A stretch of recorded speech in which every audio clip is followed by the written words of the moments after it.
మన ప్రభువును మన రక్షకుడైన యేసుక్రీస్తు వారి అతి శ్రేష్టమైన అతిశక్తి కలిగిన అధికారం కలిగిన నామంలో అందరికీ శుభాభివందనాలు. పాత నిబంధనలో యెహోవాగా కనిపిస్తున్న దేవుడు నూతన నిబంధనలో యేసుక్రీస్తుగా బయలుపరిచిన అనేక సందర్భాలు బైబిల్లో ఉన్నాయి. అందులో నుంచి ఒక సందర్భం మనం తీసుకున్నట్లయితే నిర్గమకాండం 3వ అధ్యాయంలో మోషే తన మామ అయిన ఇత్రో మందను మేపుచ్చు హోరేబు కొండ దగ్గరికి వచ్చినప్పుడు అక్కడ ఒక పొద కాలుతుంది, మండుతుంది, కానీ కాలిపోవట్లేదు.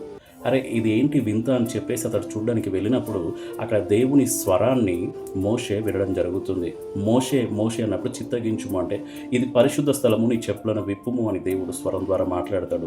నేను అబ్రహాము, ఇస్సాకు, యాకోబుల దేవుడను, ఇశ్రాయేళ్ల మొర నాకు చేరింది కాబట్టి నేను వారికి విడుదలనిస్తాను, పాలు తేనెలు ప్రవహించే దేశంలోకి వారిని నడిపించుకొని తీసుకొని వెళ్తాను, దాని కొరకు నేను వెళ్ళమన్నప్పుడు వెళ్ళమన్నప్పుడు మోషే దేవుని ముఖాన్ని చూడడానికి వెలిచాడంట. ఎందుకంటే ఐగుప్తులో అతడు ఆల్రెడీ ఒకరిని హత్య చేసి అక్కడి నుంచి తప్పించుకొని ఈ మిద్యాను ప్రదేశానికి వచ్చి ఇక్కడ నివసించడం, ఇక్కడే పెళ్లి చేసుకోవడం, ఇక్కడ పిల్లల్ని కండం మనం చూస్తాము. అయితే అక్కడ దేవుడిని ఒక మాట అడుగుతాడు మోషే.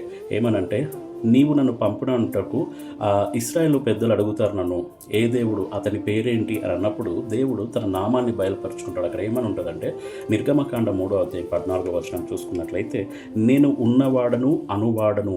ఇంగ్లీష్ బైబిల్లో మనం చూసుకున్నట్లయితే I am that I am అనే మాట మనం చూస్తాము. నేను ఉన్నవాడను అనువాడను అని చెప్పి దేవుడు తన నామాన్ని బయలుపరుచుకుంటాడు.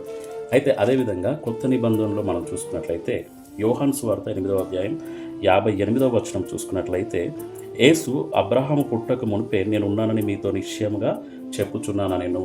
అయితే ఇంగ్లీష్ బైబిల్లో మనం చూసుకున్నట్లయితే అక్కడ I am verily say unto you before Abraham there I am అంటాడు.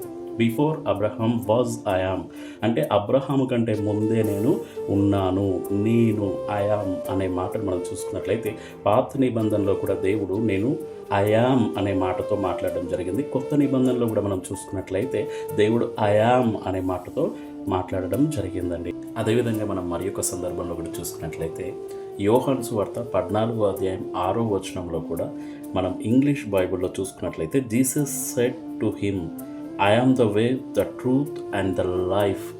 యేసు చెప్పాను, నేనే మార్గమును, సత్యమును, జీవమును. ఇక్కడ కూడా ఐ యామ్ అనే మాటని మనం గ్రహించడం జరుగుతుంది.